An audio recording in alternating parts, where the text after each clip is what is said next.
नमस्कार, मी विशाल पाटील।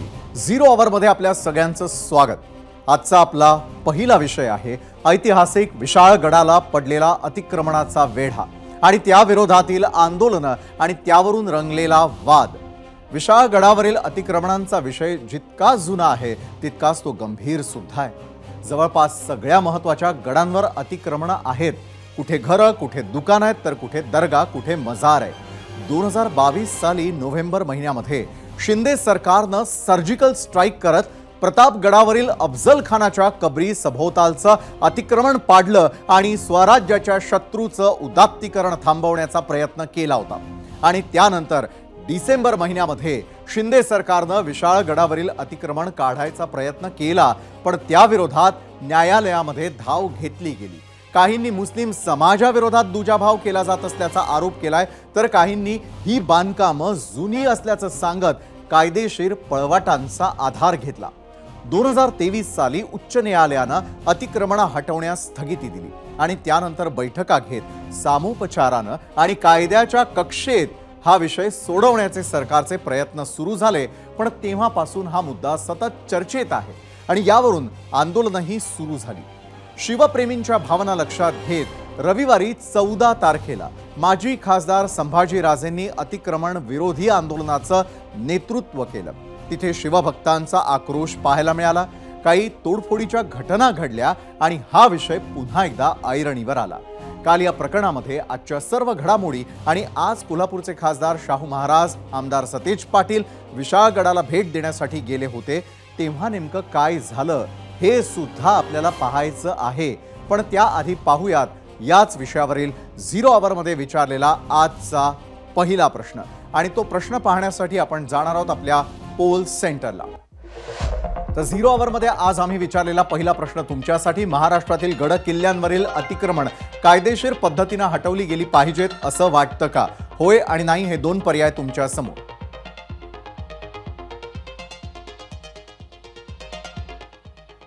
विशाळगडावरती रविवारी झालेल्या तोडफोडीचा कोल्हापूरचे खासदार शाहू महाराजांनीही कालच निषेध केला।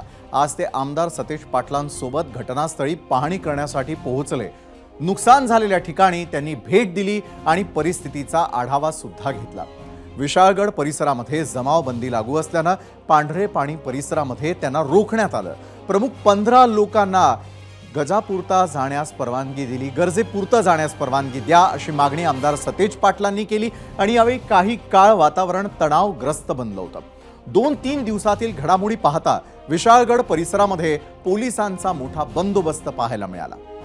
शाहूंच्या नगरीमध्ये असं हे वर्षात दुसऱ्यांदा होणं म्हणजे त्यामध्ये काहीतरी षडयंत्रच आहे यात काही प्रश्न नाही आहे आणि त्याला आपल्याला तोंड ह्या पुढेही द्यावं लागणार आहे। ज्यांनी जो ऑर्डर दिला कलेक्टर साहेबांनी परवा काल, तो आधीच दिला असता तर कलेक्टर साहेबांनी म्हणण्यापेक्षा शासनाने जर ऑर्डर बरोबर दिला असता तर ही घटना घडली नसती।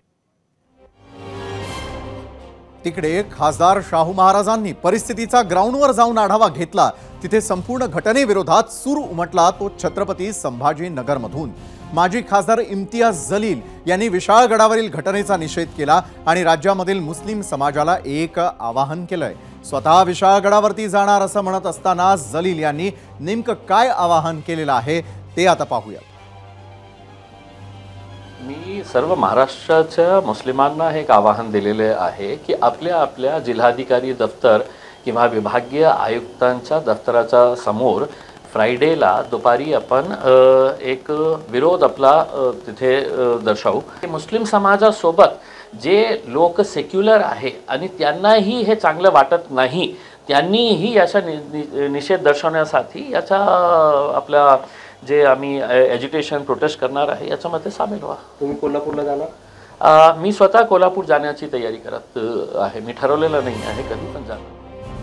तिकडे विशाळगड आणि पायथ्याशी वातावरण शांत होत होतं, रोष निवळत होता. मात्र इकडे मुंबईमध्ये त्याच घटनेचे पडसाद आज उमटू लागले आहेत. काँग्रेसचे आमदार असलम शेख आणि अमीन पटेल यांनी पोलीस महासंचालक रश्मी शुक्लांची भेट घेतली आणि विशाळगडावरती घडलेल्या घटनेनंतर कायदा सुव्यवस्थेबाबत चर्चा केली. शिवाजी महाराजांचं नाव घेत अशी तोडफोड करणं चुकीचं आहे, अशी टीका असलम शेख यांनी केली आहे. निवडणुकांच्या तोंडावर हे राजकारण केलं जातंय, असं यावेळी शेख म्हणाले. कायदेशीर कारवाई घेऊन नोटीस देऊन काय इल्लीगल असेल त्याला तोडू शकता, इल्लीगल नसेल तर त्यांना जे सरकारतर्फे जे आपले GR आहे त्याच्या हिशोबाने कारवाई झाली पाहिजे. आता एका निवडणुकामध्ये जर पराजित झाला तर दुसऱ्या निवडणुकामध्ये टाइम राहिलेला नाही, तर असं सगळं कुठेतरी होतोय का, हा लोकांच्या समोर प्रश्न आलेला आहे. आणि कितीपर्यंत योग्य आहे तुम्ही मला सांगा. हे घटना आणि पोलिसांच्या समोर घटना आणि राज्य शासन याच्यावरती जर आरोपीवरती कारवाई जे पाहिजे तेवढी होत नसेल, पोलिसांच्या समोर जर पोलिसांना मारहाण होत असेल आणि तिकडे वरिष्ठाच्या अधिकारीवरती कारवाई होत नसेल तर पोलीस बलची काय त्यांची मोरॅलिटी राहणार आहे. तर विशाळगडावरील गोंधळामागे धारकर यांचा हात असल्याचा आरोप आमदार जितेंद्र आव्हाड आणि प्रकाश आंबेडकर यांनी केलेला आहे. ह्या सरकारचा प्लॅन एवढाच आहे.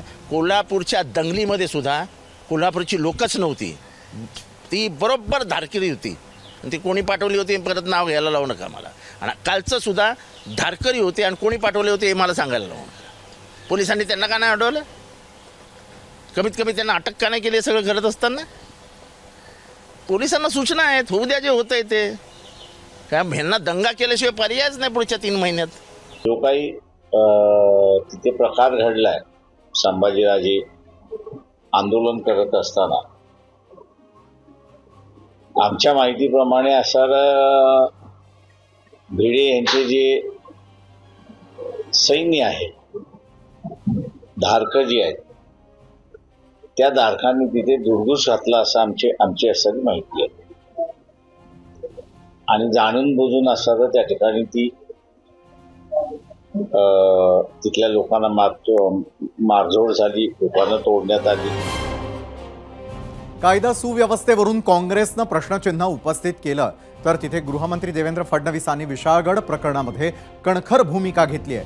शिवरायांच्या ऐतिहासिक वारशावरती कोणतंही अतिक्रमण खपवून घेणार नाही असं म्हणत असतानाच राज्यामध्ये शांतता राखली जाईल, भावना दुखावल्या जाणार नाही असं म्हणत फडणवीसांनी महाविकास आघाडीवरही पलटवार केलाय. काय म्हणाले देवेंद्र फडणवीस पाहूया. विशाळगडावरचं अतिक्रमण काढलं गेलं पाहिजे ही प्रत्येक शिवभक्ताची त्या ठिकाणी मागणी होती. अर्थात हे कायद्याने नियमाने तोडलं गेलं पाहिजे अशी सरकारची देखील भावना आहे. त्या दृष्टीनं त्या ठिकाणी सरकारच्या वतीनं देखील अतिक्रमण काढण्याची कारवाई ही करण्यात येणार आहे. आत्ता जी परिस्थिती तयार झाली आहे त्याच्यामध्ये शांतता कशी प्रस्थापित करता येईल याला आमची प्राथमिकता आहे. पण केवळ विशाळगडच नाही तर इतिहासातल्या सगळ्या गडांवर त्या ठिकाणी झालेलं अतिक्रमण काढलं गेलं पाहिजे ही सरकारची भावना आहे. छत्रपती शिवरायांच्या इतिहासावर काही लोकांनी अतिक्रमण करायचा प्रयत्न केला आणि ते अतिक्रमण जर निघत असेल तर महाविकास आघाडीच्या पोटात का दुखतं आहे. आता महाविकास आघाडीने हे स्पष्ट केलं पाहिजे ते छत्रपती शिवरायांच्या बाजूने आहेत की त्यांच्या गडावर अतिक्रमण करणाऱ्या आणि हिरवे झेंडे लावून मिरवणाऱ्यांच्या पाठीशी आहेत. आणि याच विषयावरती सविस्तर चर्चा करण्यासाठी आमदार सतेज पाटील स्वतः आपल्या सोबत असणार आहेत. त्यांच्याशी देखील चर्चा करणार आहोतच. मात्र त्याआधी पुन्हा एकदा विशाळगडावर जाऊयात. संभाजीराजे यांच्या विशाळगडावरील आंदोलनानंतर जिल्हा प्रशासनाच्या अतिक्रमण विरोधात कारवाईला सुरुवात झाली. काल पहिल्या दिवशी 70 अतिक्रमणं हटवण्यात आली. साधारण 500 कर्मचारी अधिकाऱ्यांनी यात सहभाग घेतला. तर उच्च न्यायालयात आणि इतर न्यायालयामध्ये ज्या याचिकाकर्त्यांना स्थगनादेश आहे ती वगळून इतर अतिक्रमण काढता येतील असा अभिप्राय आल्यानंतर सरकारनं ही कारवाई हाती घेतली आहे। या मोहिमेमध्ये महसूल विभागाचे 90 कर्मचारी, सार्वजनिक बांधकाम विभागाचे अधिकारी कर्मचारी यांच्या सहभागासह त्यांनी 150 मजूर तसंच पुरातत्व, महावितरण, ग्रामपंचायत आणि वन विभागाच्या अधिकारी कर्मचाऱ्यांनी भाग घेतला। पोलीस विभागाचे 250 अधिकारी कर्मचारी घटनास्थळी कायदा सुव्यवस्था राखण्यासाठी उपस्थित होते। दरम्यान संभाजीराजेंनी आज सुद्धा आपला आक्रमक पवित्रा कायम ठेवलाय। आज त्यांनी पत्रकार परिषद घेत आपली भूमिका स्पष्ट केलेली आहे। ते गृहमंत्री आहेत ना, का मीटिंग घेतली नाही होती? का मीटिंग घेतली नाही गृहमंत्र्यांनी? त्यांनी का मीटिंग बोलवली नाही? मी म्हटलं नाही, मला यायचं नाही। मी म्हटलं कलेक्टरना, जिल्हाधिकाऱ्यांना आणि मोठ्या महाराजांना आणि ह्यांना सुद्धा, त्या प्रशासकीय कोणते जिल्हा पोलीस, हा विषय तुमच्यातच सुटत नाही, तुम्ही हा प्रश्न मुंबईत सोडवायला पाहिजे। सुटलाच ना मुंबईत, ही वेळच यायला नको पाहिजे होती। हे प्रश्न तुम्ही विचारा त्या सगळ्यांना, हे का परिस्थिती निर्माण झाली, का संभाजी छत्रपतींचा खेळ केला तुम्ही, का शिवभक्तांचा तुम्ही खेळ केला? आणि आता वळूयात आजच्या भागातील गड किल्ल्यांच्या प्रश्नाकडे। त्या प्रश्नावर तुम्ही दिलेल्या प्रतिक्रिया पाहण्यासाठी जाऊयात आपण आपल्या मीडिया सेंटरला। आजचा प्रश्न पुन्हा एकदा, महाराष्ट्रातील गड किल्ल्यांवरील अतिक्रमण कायदेशीर पद्धतीने हटवली गेली पाहिजेत असं वाटतं का? होय आणि नाही हे दोन पर्याय तुमच्या समोर होते। सोशल मीडियावरती तुम्ही कशा प्रकारे व्यक्त झालेला आहात तर एक्सवर आदित्य गायकवाड म्हणतायत, शिवाजी महाराजांचा ऐतिहासिक वारसा सांगणाऱ्या गड किल्ल्यांवरील अतिक्रमण हटवली पाहिजेत। शासनाने यासाठी समिती स्थापन करून सर्व गड किल्ले अतिक्रमण मुक्त करावेत।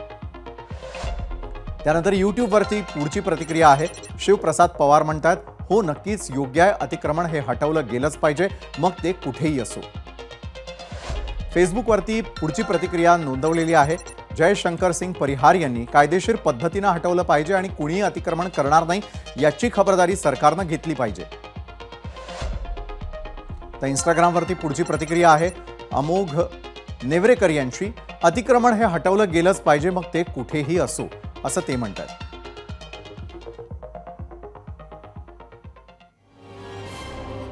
तर विशाळगडावरील अतिक्रमणावरून सुरू असलेला वाद, उमटलेल्या राजकीय प्रतिक्रिया, करण्यात येत असलेल्या उपाययोजना यासह इतर अनेक विषयांवरती बोलण्यासाठी 0 आवरमध्ये आज आपण आमंत्रित केलेला आहे काँग्रेसचे आमदार सतेज पाटील यांना। सतेजजी, 0 आवरमध्ये आपलं खूप खूप स्वागत। खरं तर विशाळगडावरती जे सुरू आहे ते अवघा महाराष्ट्र या क्षणाला पाहतोय, मात्र त्याचे तुम्ही साक्षीदार आहात। आज विशाळगडावरती जाताना का त्या ठिकाणची परमिशन तुम्हाला घ्यावी लागली? परमिशन घेतल्यानंतर वर गेल्यावरती पहिली परिस्थिती तुम्ही काय पाहिली? काय सुरू आहे विशाळगडावर?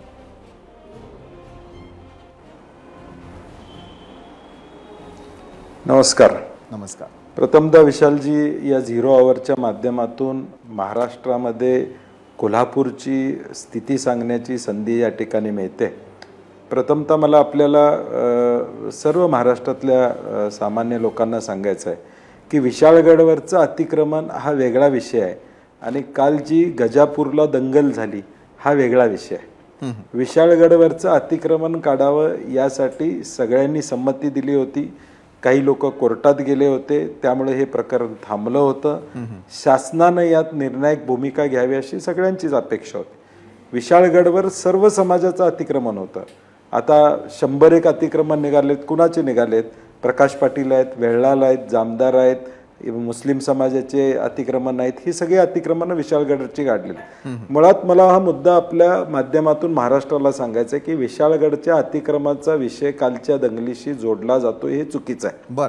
विशाळगडचा अतिक्रमण हा वेगळा विषय होता, तो न्यायालयाच्या प्रक्रियेत होता, त्याच्यावर निर्णय झाला। परंतु विशाळगड बसून 4 किलोमीटर जे गजापूर गाव आहे त्या गावामध्ये अतिक्रमणचा विषय नाही, गाव वसलेलं आहे, बसलेलं गाव आहे। या गावामध्ये घुसून जी दंडुकशाही झाली, जे घरांचं नुकसान झालं, हे जे प्रसार माध्यमांना आपण बघतोय हे गजापूर मधलं सगळं आहे। ज्या गजापूरचा आणि या विशाळगड अतिक्रमणाचा काही संबंध नाही आहे, अशा ठिकाणी टार्गेटेड जे काही झालं त्याचा निषेध आम्ही या ठिकाणी करतोय। अतिक्रमण काढण्याविषयी कुणाची हरकत या ठिकाणी नाही आहे, हे प्रथमतः मला महाविकास आघाडी म्हणून स्पष्ट करायचं आहे। बरं सतीशजी, 2 वेगवेगळे मुद्दे आहेत असा आत्ता तुम्ही दावा केलेला आहे, मात्र या दोन्ही दाव्यांवरनं एक विचारायचं की विशाळगडाचा प्रश्न नेमका आहे तरी काय? कारण या घटनाक्रमाचे तुम्ही स्वतः साक्षीदार आहात।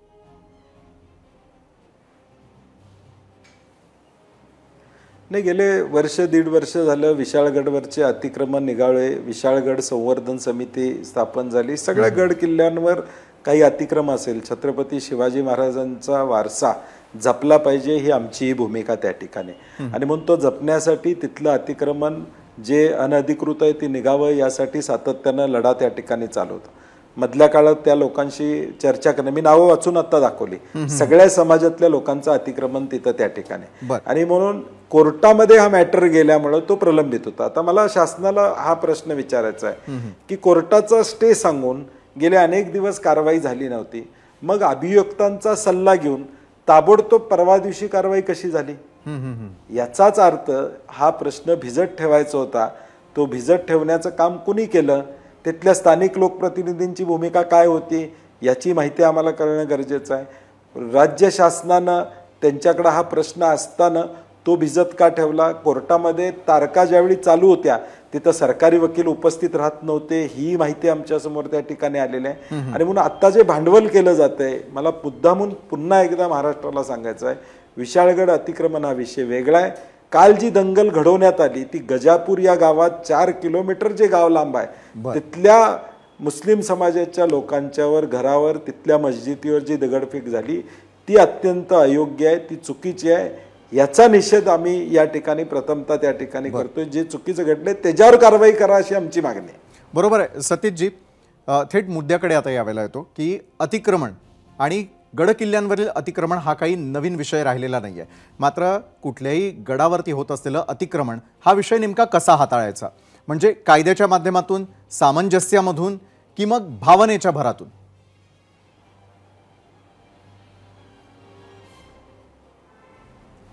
नाही, मी मगाशी भूमिका स्पष्ट केली. छत्रपती शिवाजी महाराजांचा वारसा हा गड किल्ल्यांच्या माध्यमातून नव्या पिढीसमोर येणं ही तुमची आमची सर्वांचीच भूमिका त्या ठिकाणी. आणि म्हणून जिथं जिथं अतिक्रमण असतील तिथं सगळ्यांची चर्चा करून ती अतिक्रमण काढली पाहिजेत. जिथं कायदेशीर कारवाई करणं अभिप्रेत आहे तिथं ती कायदेशीर कारवाई त्या ठिकाणी केली पाहिजे. त्या लोकांचं पुनर्वसन, मी अजून सांगतोय, सगळ्या समाजाचं अतिक्रमण त्या ठिकाणी अनेक ठिकाणी आपल्याला पाहायला मिळतं. शासन त्याला वेगळा कलर देण्याचा प्रयत्न करते. गृहमंत्री आणि उपमुख्यमंत्री ज्या भाषेत आता बोलले, मी त्यांचं वक्तव्य ऐकलंय, दुर्दैव आहे महाराष्ट्राच्या दृष्टीनं. ते वेगळ्या दिशेनं हा विषय घेऊन जाण्याचा प्रयत्न करतात, हे दुर्दैव आहे. आणि म्हणून सर्वांचीच भूमिका आहे की अतिक्रमण त्या ठिकाणी निघावेत. आणि दुसऱ्या बाजूला या गड किल्ल्यांना पैसे देखील त्याच ताकदीनं या संवर्धनासाठी मिळावेत, ही सगळ्या सामान्य माणसाची महाराष्ट्रातली भूमिका आहे. त्यामुळे अतिक्रमण काढावं याबाबत सगळ्यांचं एकमत आहे, मला पहिल्यांदा स्पष्ट करायचं. बरं, विशाळगडावरच्या मुद्द्यानंतर त्याचे पडसाद सर्वत्र उमटायला सुरुवात झालेली आहे. खरं तर विषय फार सेन्सिटिव्ह आहे, त्यामुळे एक आपल्याला प्रश्न करावासा वाटतो की या घटनेचं किंवा या विषयाचं देखील राजकारण सुरू झालंय.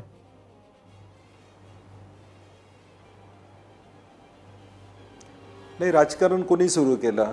मी मगाशी मुद्दा सातत्यानं सांगतोय की राज्य शासनानं जी भूमिका घ्यायला पाहिजे होती ती भूमिका योग्य वेळी घेतली नाही. ज्यावेळी संभाजीराजेंनी सांगितलं की मी 13 तारखेला जाणार, त्यांनी परत तारीख बदलली, 14 तारीख दिली. शौर्य दिन असल्यामुळे त्यावेळी अनायशी लोक तिथं गोळा होणारच होते, त्यांनाही त्याची कल्पना होती. मग प्रशासनानं त्या संदर्भात कारवाई का केली नाही? जे मुख्यमंत्र्यांचं बोलणं संभाजीराजेंच्या बरोबर रविवारी दुपारी झालं ते आदल्या दिवशी झालं का? आणि मग आदल्या दिवशी झालं असेल तर मग त्यांची समजूत काढण्यात प्रशासन अपयशी झालं का, किंवा त्यांना शाश्वती देण्यामध्ये अपयशी झालं का? हे अतिक्रमण आम्ही त्या ठिकाणी काढू शकतो. जी कारवाई शुक्रवारी त्यांना करता आली असती बरं, हा विषय आजचा नाही, गेले 2-3 वर्ष चालू आहे. 4 तारखेपासून तसा विषय चालू आहे. 4 तारखेपासून आव्हान प्रतिआव्हान बैठका चालू आहेत, पत्रकार परिषद चालू आहेत. 13 तारखेला लोक गोळा होणार. हे सगळं मग इथं 100% प्रशासनाचं फेल्युअर आहे. प्रशासनानं पूर्णपणे दुर्लक्ष त्या ठिकाणी केलं या सगळ्या गोष्टीवर, आणि म्हणून आज ही परिस्थिती त्या ठिकाणी निर्माण झाली. आता राजकीय भांडवल कोण करतं हे मगाशी उपमुख्यमंत्र्यांच्या स्टेटमेंटवर आपल्याला लक्षात आलं असेल. त्यांनी तो विषय वेगळ्या दिशेला घेऊन जाण्याचा प्रयत्न कशा पद्धतीनं त्या ठिकाणी केला. आमचं म्हणणं एवढंच आहे की अतिक्रमण काढण्याबद्दल कुणाची हरकत नाही, परंतु 4 किलोमीटरवर जी गजापूर गाव आहे त्या गावाचा काही संबंध नाही, अतिक्रमण नाही. तिथं येऊन जी दंगल घडली त्या दंगलीला जे जबाबदार आहेत, तिथं येऊन घरं फोडली, महिलांच्यावर अत्याचार केले, तिथं जे काय घटना घडल्या त्याच्यावर कारवाई व्हावी अशी आमची प्रामाणिक अपेक्षा या निमित्तानं असणार आहे. आणि मग त्यात भूमिका घेतली तर वाईट काय वाटायचं आहे. बरोबर आहे, तुमचा मुद्दा मलाही पटतोय की सौहार्दानं सगळे प्रश्न सुटायला हवेत, हे जनतेला देखील मान्य आहे. मात्र पाहायला गेलं तर घडल्या घटनेसंदर्भामध्ये दोन वेगवेगळ्या भूमिका आपल्याला पाहायला मिळतात का? शाहू छत्रपती पत्राच्या माध्यमातून मदतीची अपेक्षा करतात, तर दुसरीकडे संभाजीराजेंची भूमिका ही वेगळी आहे. म्हणजे एकाच घटनेबाबत दोन वेगवेगळ्या भूमिका आहे असं वाटतं का?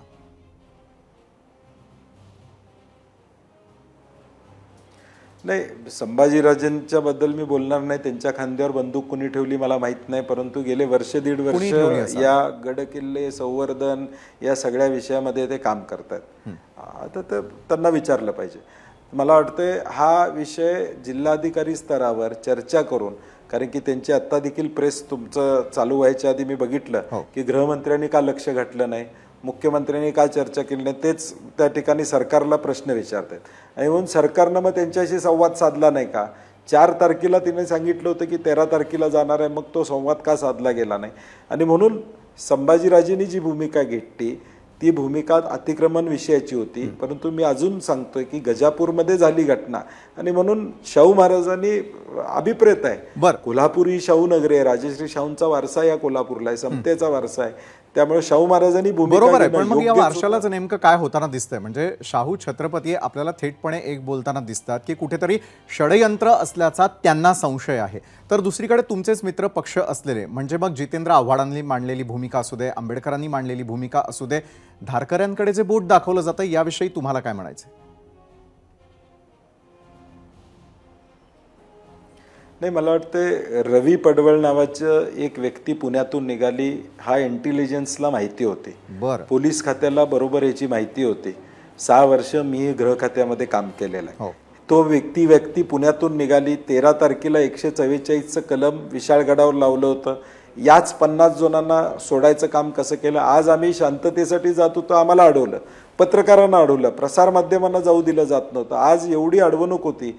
मग तीच दक्षता ही 13 तारखेला आणि 14 तारखेला का घेतली नाही हा प्रश्न आहे. याचाच अर्थ आज काही खाजगीत पोलीस बोलत आहेत की आम्हाला कुठलाच आदेश नव्हता कुणाला थांबवायचा. मग ह्यांनी जर सांगून त्या ठिकाणी गेले असतील तर या सगळ्यांना फूस कुणाची होती? त्यांच्यावर गुन्हे दाखल झालेत का? काही माहिती आमच्याकडे मिळते, अजून माझ्याकडे ती FIR आलेली नाही. बेलेबल ऑफेन्स केलेत असं म्हणणं आहे. नॉन बेलेबल ऑफेन्स केलेत का? किंवा ह्या जाळपोळीचे ह्या सगळ्या गोष्टीचे ऑफेन्सेस त्यामध्ये घातलेत का? किंवा जे खरे कल्प्रिट होते त्यांची नावं अजून सुद्धा नाही आहेत. आम्ही मगाशी जिल्हाधिकाऱ्यांना भेटलो, जिल्हाधिकारी म्हणतात आम्ही आत्ता सगळ्यांचे स्टेटमेंट घेऊ आणि जे त्यामध्ये सामील असतील त्यांची नावं त्या ठिकाणी आम्ही निश्चितपणे सांगू. मग 2 दिवस झाले, 48 तास झाले, सगळे लोक सांगतायत, नावं सांगतायत. प्रसारमाध्यमांना माहीत आहे, प्रसारमाध्यमं गेली, त्यांच्या डोक्यावर तलवारी ठेवण्यात आल्या. ते सांगतायत की ही व्यक्ती ह्या माणसं होती, तरी प्रशासन या ठिकाणी त्यामध्ये कारवाई करत नाही. याचा अर्थ राजकीय दबाव प्रशासनावर आहे अशी माझी 100% खात्री झालेली आहे. बरं, पण प्रतापगडावरील अफजल खानाच्या कबरीवरचं अतिक्रमण हटवण्यात यश येतं किंवा ते हटवलं जातं, तेच विशाळगडावरती का होत नाही?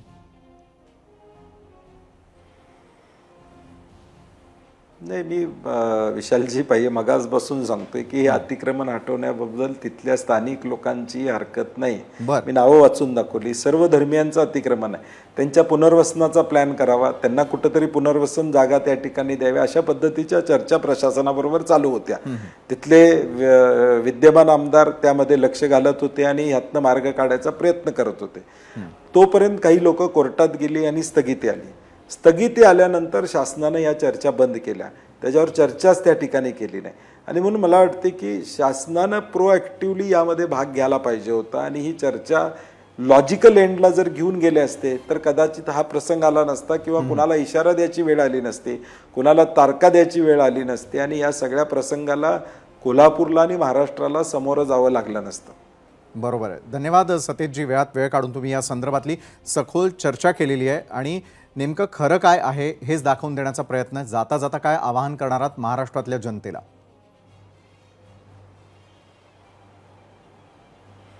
नाही, माझी सर्वांनाच विनंती आहे, सर्व गुण्यागोविंदानं या महाराष्ट्रामध्ये सामान्य माणसं आपण सर्व जाती धर्मातले लोक एकत्रित राहतो आणि विशेष करून कोल्हापूर हे समतेचा संदेश देणारं शहर, या जिल्हा, या देशाला या ठिकाणी राजश्री शाहू महाराजांनी समतेचा संदेश दिलेला आहे. आणि माझी महाराष्ट्रातल्या तमाम लोकांना विनंती आहे की समज गैरसमज बाजूला ठेवून एकत्रित गुण्यागोविंदांना आपण ज्या पद्धतीने राहतो, घटना डॉक्टर बाबासाहेब आंबेडकरांनी दिलेल्या सगळ्यांना आपल्याला एक समान न्याय दिलेला आहे, आपण एकत्रित राहिलं पाहिजे. राजकीय पोळी कोण साधण्याचा प्रयत्न करत असेल, फायदा घेण्याचा प्रयत्न करत असेल, तर आपण मात्र या हिंसेच्या माध्यमातून आपलं शहर, आपला जिल्हा या ठिकाणी अशांत करणं हे भविष्यकाळातल्या रोजगारासाठी संयुक्तिक नाही, उद्योगासाठी संयुक्तिक नाही. एखाद्या जिल्ह्याची, शहराची ओळख अशी देशभर आणि राज्यभर होणं हे आपल्या जिल्ह्यासाठी दुर्दैवी आहे. सतेजी, म्हणजे शांततेचं आवाहन आपण सर्व प्रेक्षकांना देखील करूयात. धन्यवाद, तुम्ही आमच्याबरोबर जोडला गेलात आणि या संदर्भातली सविस्तर चर्चा केलीत त्यासाठी. तर हा प्रश्न फक्त प्रतापगड आणि विशाळगड पुरता मर्यादित नाहीये, तर हिंदवी स्वराज्य स्थापन करणाऱ्या छत्रपती शिवाजी महाराजांच्या पावनभूमीमधील सगळे गडकिल्ले अतिक्रमण मुक्त व्हावेत अशी भावना राज्यभरामधील शिवप्रेमी व्यक्त करतात. शिव व्याख्याते डॉक्टर शिवरत्न शेट्टे यांनी हीच भावना बोलून दाखवली आहे.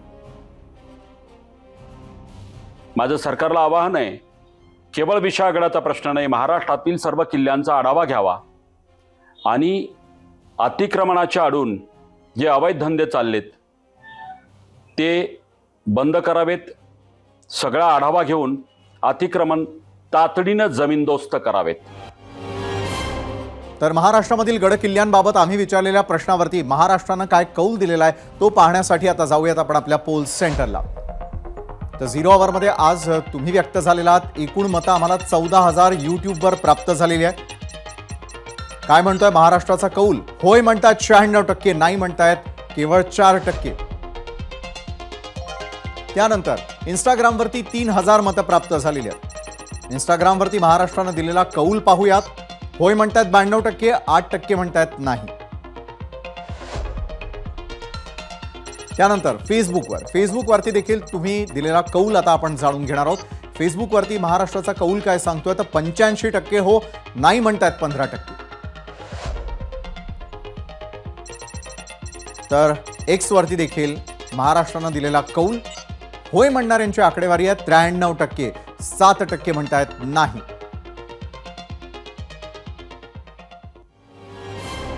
सोळाशे 59 साली छत्रपती शिवाजी महाराजांनी स्वराज्याचा शत्रू अफजल खानाचा कोथळा बाहेर काढला आणि त्यानंतर आदिल शहानं स्वराज्यावरील हल्ले आणखी तीव्र केले. अफजल खानानंतर सिद्धी जौहरला शिवरायांची जबाबदारी दिली. सिद्धीनं महाराज असलेल्या पन्हाळगडाला वेढा दिला आणि त्यातून बाहेर पडणं कठीण वाटत असतानाच 1660 साली जुलै महिन्याच्या 12 आणि 13 तारखेला सिद्धी जौहरचा वेढा तोडला आणि महाराज आपल्या विश्वासू मावळ्यांसह जिथे सुरक्षित पोहोचले तो गड म्हणजे विशाळगड. आणि असा शिवरायांच्या पदस्पर्शानं सहवासानं पवित्र झालेला बाजी प्रभू आणि बांदलांच्या शौर्यानं सजलेला हा ऐतिहासिक गड अतिक्रमणाच्या विळख्यामध्ये कधी अडकला कळलं सुद्धा नाही. हा वेढा तोडण्यासाठी वेळोवेळी शिवप्रेमींनी प्रयत्न केला, पण कधी धर्म मध्ये आला तर कधी मतांचं राजकारण. आपण आपले इतिहास पुरुष, त्यांचं खरं कार्य, त्यांचे आचार विचार, त्यांचा खरा इतिहास विसरलो की काय होतं त्याची एक झलक गडकिल्ल्यांना पडलेल्या अतिक्रमणांच्या वेढ्यांमध्ये पाहायला मिळते आहे. हे साधे गडकिल्ले नाहीयेत, स्वराज्याचे राखणदार आहेत, स्वराज्याचे साक्षीदार आहेत. त्यांना पडलेला विळखा सोडवण्यात सरकारला यश येईल अशी आशा. सनातन धर्मामध्ये शंकराचार्यांचं पद हे सर्वोत्तम मानलं जातं. हिंदू समाजाचे धर्माबाबत प्रबोधन व्हावं, त्यांना धर्माबाबत उपदेश करण्यात यावा म्हणून आदि शंकराचार्यांनी भारतामध्ये 4 मठ स्थापन केले आणि त्या प्रत्येक मठाचे एक असे 4 शंकराचार्य आहेत. त्यापैकीच एक आहेत ज्योतिर्मठाचे शंकराचार्य स्वामी अविमुक्तेश्वरानंद सरस्वती महाराज. पण सध्या शंकराचार्य अविमुक्तेश्वरानंद प्रबोधनाऐवजी आपल्या राजकीय वक्तव्यांमुळेच अधिक चर्चेत आलेले आहेत.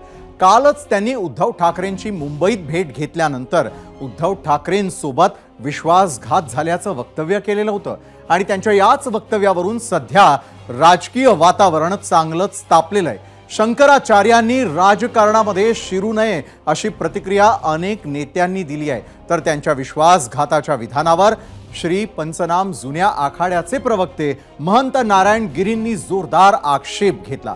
शंकराचार्य साधारण व्यक्तींकडे कधी जात नाही, मात्र उद्योगपती मोठ्या विवाहांमध्ये जातात. उद्धव ठाकरेंनी हिंदुत्वाला धोका दिला, नाहीतर देवेंद्र फडणवीस मुख्यमंत्री बनणार होते. उद्धव ठाकरे हे विद्रोहींसोबत मिळालेले, त्यामुळे त्यांना आशीर्वाद देणं चुकीचं असल्याचा टोला महंत नारायण गिरी यांनी लगावला. तर काही वर्ष काँग्रेसमध्ये असणारे मात्र आत्ता भाजपमध्ये सामील झालेले आचार्य प्रमोद यांनी देखील शंकराचार्यांना सल्ला दिलाय. तो आधी पाहूयात. हम किसी को धोखेबाज कह रहे हैं, किसको विश्वासघाती कह रहे हैं, तो सोच समझकर विचार करके पूजनीयों को ऐसे बयान देना चाहिए जो कि हमारे आदरणीय भी है और हम हमेशा सम्मान करते हैं. उनको इस तरह से जो है, विशेष करके उद्धव ठाकरे जो है पूर्ण रूप से एकदम विद्रोहियों के साथ में मिल गए थे और ऐसे के साथ में जाकर निवास पर जाकर उनको आशीर्वाद देना एक तरफ से हिंदू समाज के साथ में एक तरह से वो चल किया उन्होंने. पूज्यपाद शंकराचार्य जी को जरूर बताना चाहिए कि जिन्होंने छत्रपति शिवाजी महाराज की विचारधारा के साथ विश्वासघात किया है, उस पर क्या कहा जाएगा. जिन्होंने सनातन की दूत की विचारधारा के साथ विश्वासघात किया है, उस पर क्या कहा जाएगा. जिन्होंने वीर सावरकर की विचारधारा के साथ विश्वासघात किया है, उस पर क्या कहा जाएगा. तो शंकराचार्य जी को इस पर प्रकाश डालना चाहिए और मुझे पूरा भरोसा है कि पूज्यपाद शंकराचार्य जी इस पर जरूर प्रकाश डालेंगे. महंत नारायण गिरींच्या याच वक्तव्यावरती आम्ही तुम्हाला प्रश्न विचारलेला होता आणि तो प्रश्न पाहण्यासाठी आपण जाणार आहोत आपल्या पोल सेंटरला. 0 आवर मध्ये आम्ही तुम्हाला विचारलेला आजचा दुसरा प्रश्न. उद्धव ठाकरेंनी हिंदुत्वाशी विश्वासघात केला. जुन्या आखाड्याचे महंत नारायण गिरी महाराजांचा आरोप पटतो का? होय आणि नाही हे दोन पर्याय तुमच्यासाठी. शंकराचार्य अविमुक्तेश्वरानंदांच्या वक्तव्यावरती केवळ महंत आचार्यांनीच आक्षेप घेतलाय असं नाही, तर राज्यातील सत्ताधारी पक्षांकडूनही त्यांच्या वक्तव्यावर प्रतिक्रिया उमटल्यात. शंकराचार्यांनी केवळ एका हिंदूला आशीर्वाद देणं आणि दुसऱ्याला टाळणं हे चुकीचं आहे. इथे शिवसेना नेते संजय निरुपम यांनी दुसरा हिंदू म्हणून जो उल्लेख केला तो एकनाथ शिंदे यांचा होता. ते केवळ एवढंच बोलून थांबले नाहीत, तर महाराष्ट्राचा मुख्यमंत्री कोण असेल ते महाराष्ट्र ठरवेल असंही निरुपम म्हणाले. तर भाजप नेते सुधीर मुनगंटीवार यांनी शंकराचार्यांनी केवळ एकतर्फी ऐकून न्याय दिल्याची प्रतिक्रिया दिलेली आहे. कदाचित ते देवेंद्रजीच्या घरी गेले असते, कदाचित ते एकनाथ शिंदेजींच्या घरी गेले असते, आमच्या घरी आले असते, तर मग आमचंही म्हणणं ऐकल्यावर त्यांच्या लक्षात आलं असतं की बीज बोओगे बबूल के तो बेर कहां से आए. तुम्ही जनतेचा अवमान करता, तुम्ही जनादेशाचा अवमान करता, तुम्ही भारतीय जनता पार्टीची फसवणूक करता, मग याचं व्याजासकट देव देणारच आहे ना.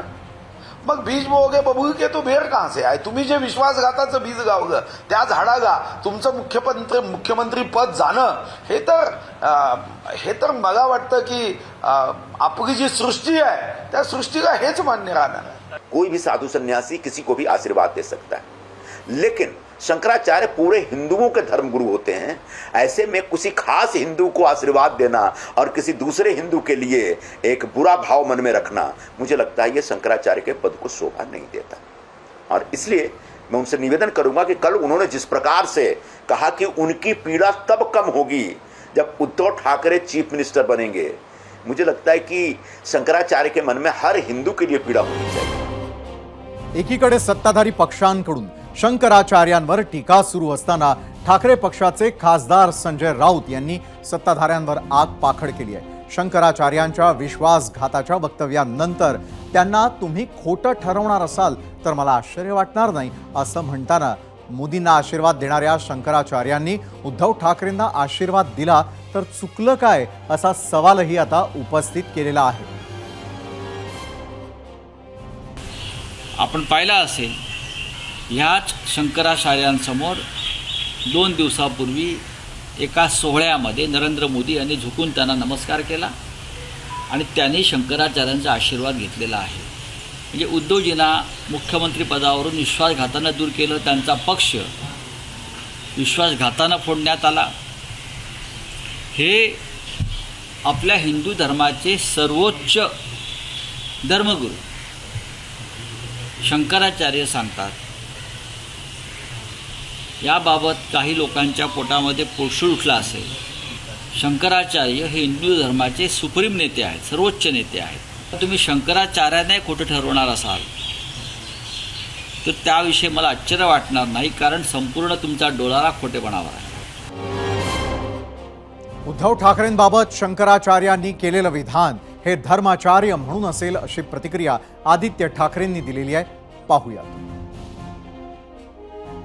कालचं स्टेटमेंट जे आहे त्यांचं कदाचित त्यांनी धर्माचार्य म्हणून सांगितलेलं आहे. त्यांनी ते काही राजकारणात जात नाहीत, राजकारणावर बोलत नाहीत, पण ते मातोश्रीला ह्या कारणासाठी आले कारण वंदनीय हिंदू सम्राट बाळासाहेब ठाकरेंबद्दल असलेलं त्यांचं प्रेम आणि आदर आणि उद्धवजी जे करत आहेत ते म्हणजे खरं हिंदुत्व, ते सर्वांना सोबत घेऊन चालणारं हिंदुत्व आहे. घर पेटवणारं नाही तर घरात चूल पेटवणारं हिंदुत्वाचे आहे. त्यांनाच आशीर्वाद द्यायला हे घरी आले होते. धर्माचार्य म्हणून बोलायचं झालं तर धर्मात विश्वासघाताशिवाय कुठचाही मोठं पाप नाही. हे पाप ह्या गद्दारांनी केलेलं आहे आणि त्यांना धडा आपण लोकसभेत शिकवलेला आहे आणि पुन्हा एकदा विधानसभेत त्यांना शिकवायचा म्हणजे शिकवायचाच. आणि आता वेळ झालेली आहे शंकराचार्यांच्या वक्तव्यावरून सुरू झालेल्या राजकारणावर आम्ही विचारलेल्या प्रश्नाची. त्या प्रश्नावर तुम्ही काय प्रतिक्रिया दिलेल्या आहेत त्या प्रतिक्रिया पाहण्यासाठी आपण आता जाणार आहोत आपल्या मीडिया सेंटरला. महाराष्ट्रासाठी आम्ही विचारलेला दुसरा प्रश्न, उद्धव ठाकरेंनी हिंदुत्वाशी विश्वासघात केला. जुन्या आखाड्याचे महंत नारायण गिरी महाराजांचा आरोप पटतो का? होय आणि नाही हे दोन पर्याय तुमच्यासाठी होते. एक्सवरती महारुद्र माने म्हणतात, उद्धव ठाकरेंचं महत्त्व कमी करण्यासाठी भाजप किती लोकांना सुपारी देणार? युट्यूबवरती संजय महाडिक म्हणतात, शिवसेना ठाकरे गटाचे हिंदुत्व हे शिवरायांना अभिप्रेत असलेलं हिंदुत्व आहे म्हणून तेच खरं हिंदुत्व, बाकीच्यांचे हिंदुत्व हे बेगडी. युट्यूबवरती दत्तात्रय ठाकूर म्हणतात, अविमुक्तेश्वरानंद सरस्वती मुंबईत ठाकरेंच्या बाजूने बोलले आणि भाजपवाल्यांनी कोणत्या तरी महाराजांना बोलतं केलं. तर अभिषेक साळुंखे म्हणतात, भाजपनं राष्ट्रवादी सोबत युती केली, नायडू आणि नितीश कुमारांसोबत युती चालते तेव्हा हिंदुत्ववादी कुठे असतात? तर रवींद्र गायकवाड लिहितायत, उद्धव ठाकरे हेच खरे हिंदुत्व सांभाळतायत. फेसबुकवरती अनिल पेडणेकर म्हणतात, स्वतःला महंत मानता मग राजकारण कशाला? ज्यानं विश्वासघात केला त्यांना लोक घरात बसवतील. फेसबुकवरती बाळासाहेब जायभाय लिहितायत, होय नारायणगिरी महाराजांचा आरोप 1000% पटतो. इंस्टाग्रामवरती गणेश कदम म्हणतात, उद्धव ठाकरेंच्या घरी शंकराचार्य आले म्हणून जळफळाट झाला काहींचा. तर चैतू पाटील म्हणतायत, शिंदेनी वक्फ बोर्डाला भरघोस मदत देऊन हिंदुत्वाची फसवणूक केली.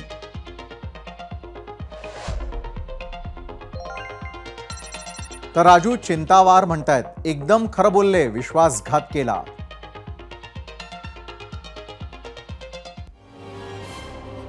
हिंदुत्व, विश्वासघात, पाप पुण्यवरून सध्या सत्ताधारी आणि ठाकरेंमध्ये सामना होत असताना देशद्रोहाचा आरोप असणाऱ्या नवाब मलिकांवरून महायुतीमध्ये अंतर्गत खटके उडण्याची शक्यता आहे.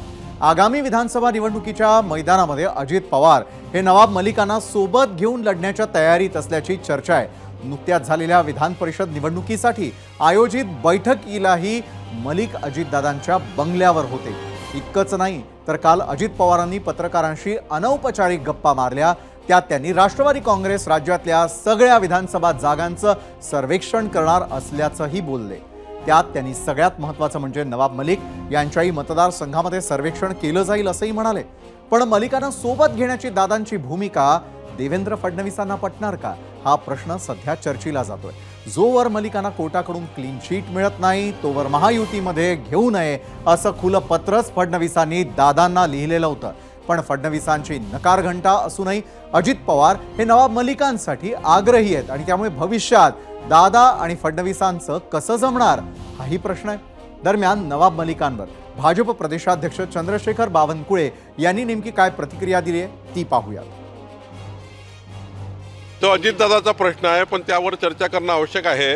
काही विषय असे असतात जे महाराष्ट्राच्या दृष्टीने महत्त्वाचे आहेत. त्यामुळं काही विषयावर चर्चा करू, अजितदादाशी बसू, आमचे नेते बसतील. महायुतीमध्ये मलिकांवरून तनातनी असताना महाविकास आघाडीमध्ये आत्तापासूनच स्थानिक पातळीवर अधिकच्या जागांसाठी आग्रह सुरू झालाय. राष्ट्रवादी काँग्रेस शरदचंद्र पवार पक्षानं नागपूर जिल्ह्यामध्ये अधिकच्या जागांवर दावा केला. काटोल, हिंगणा, उमरेडसह नागपूर शहरामधील किमान 2 जागांवर पवारांच्या पक्षानं दावा ठोकला.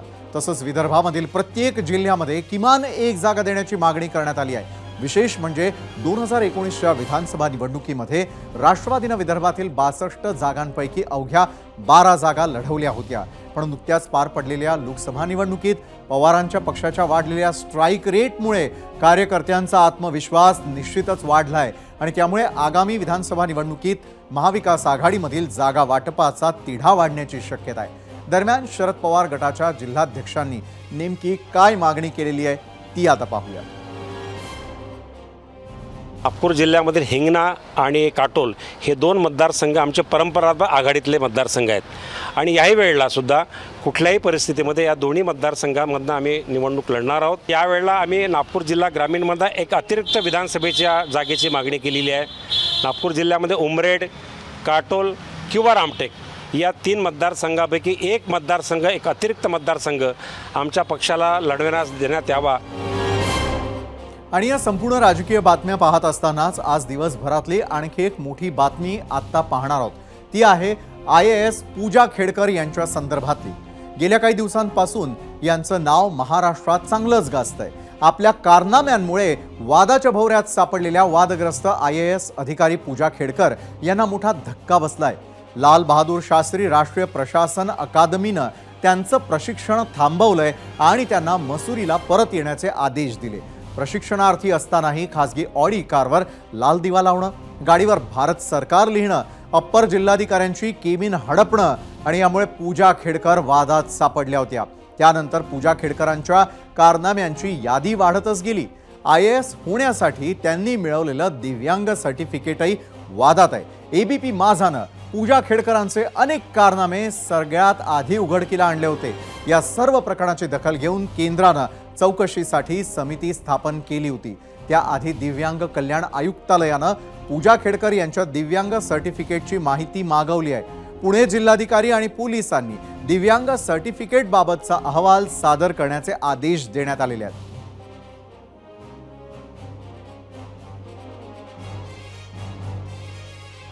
तर राज्याच्या राजकारणातील बातम्या पाहिल्यानंतर पुन्हा एकदा आपण वळणार आहोत आम्ही विचारलेल्या दुसऱ्या प्रश्नाकडे. उद्धव ठाकरेंवर जुन्या आखाड्याचे प्रवक्ते महंत नारायण गिरी महाराजांनी केलेल्या आरोपांवर आम्ही विचारलेल्या प्रश्नावरती महाराष्ट्रानं दिलेला कौल आता आपण पाहणार आहोत आपल्या पोल सेंटरला.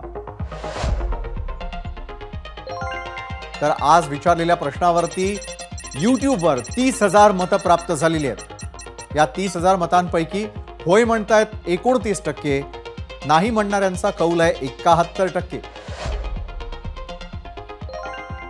इंस्टाग्रामवर आपल्याला प्राप्त झाली आहेत 2,000 मतं. 2,000 मतांपैकी होय म्हणतायत 58%, 42% म्हणतायत नाही.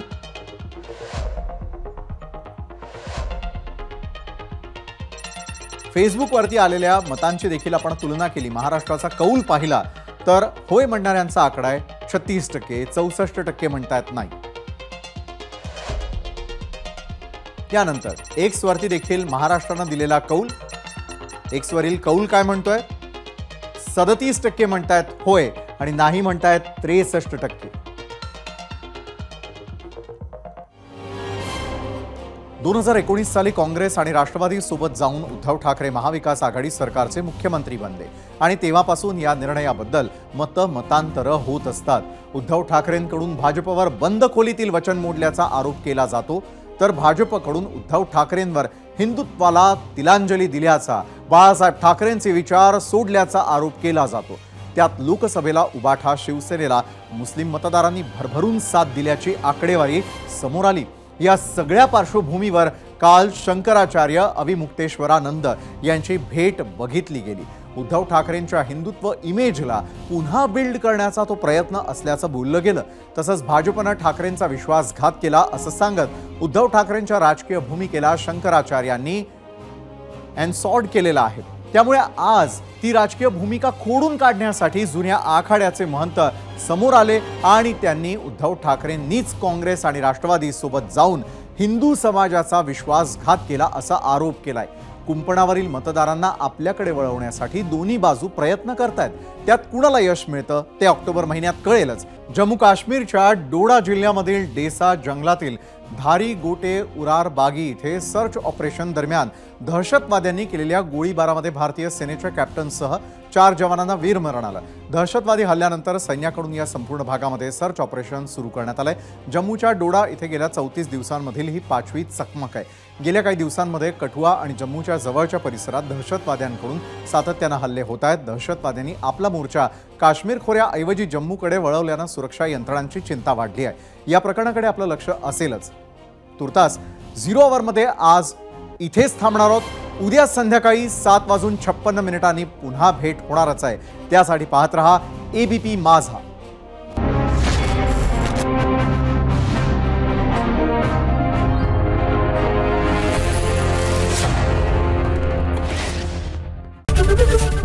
ABP माझा, उघडा डोळे बघा नीट.